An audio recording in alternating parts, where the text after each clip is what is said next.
The Legend of Ndung Snake. Once upon a time, on the slopes of a mountain in Jambi province, there lived a poor mother and her 3 daughters. For their living, the mother and the youngest daughter had to work hard all day long, while the first and second daughters were lazy and did nothing. One day, mother got such a severe pain that she could not move from bed. Then, the daughters called a shaman.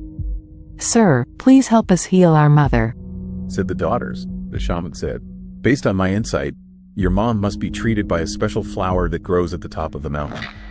Then, it must be boiled in a magical pot kept in a dark, deep cave guarded by a large, mighty serpent named Ndung.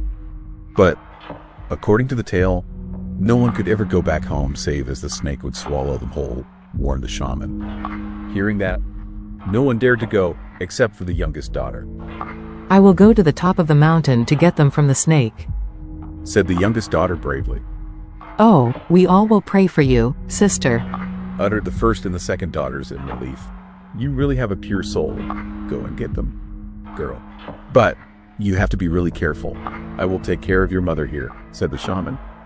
Without waiting any longer, the youngest daughter went to the mountain. After 3 days of walking, she finally reached the mountain peak. "Ah, that's the flower.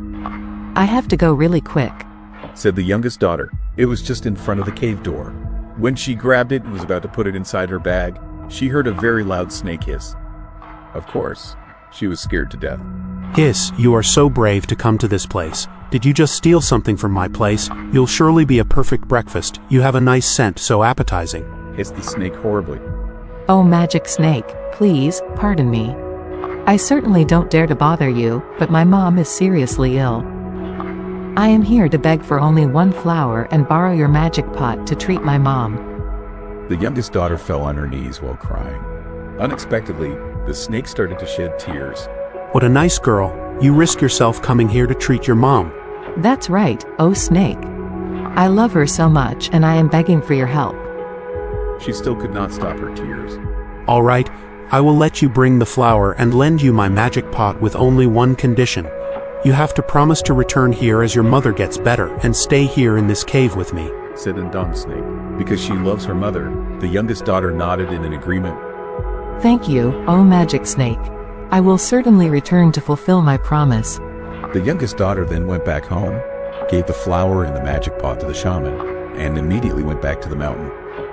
Even though deep in her heart, she did not really want to go back. Just then, the youngest daughter returned to the top of the mountain in the middle of the night. To her surprise, she did not meet Ndung Snake but a well-built man. "Don't be surprised. I am Prince Abdul Rahman Alamzad. I was cursed by my uncle and became a snake.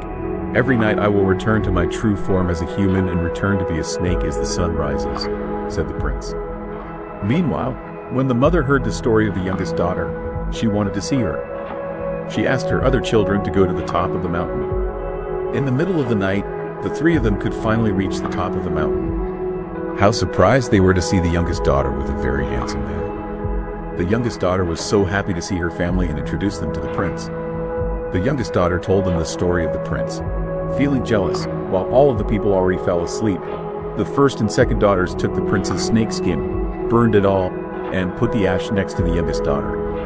On the following day, when the prince could not find his snake skin but some ash next to the youngest daughter, he thanked her. He was so happy because the curse was gone forever as the snakeskin was burned.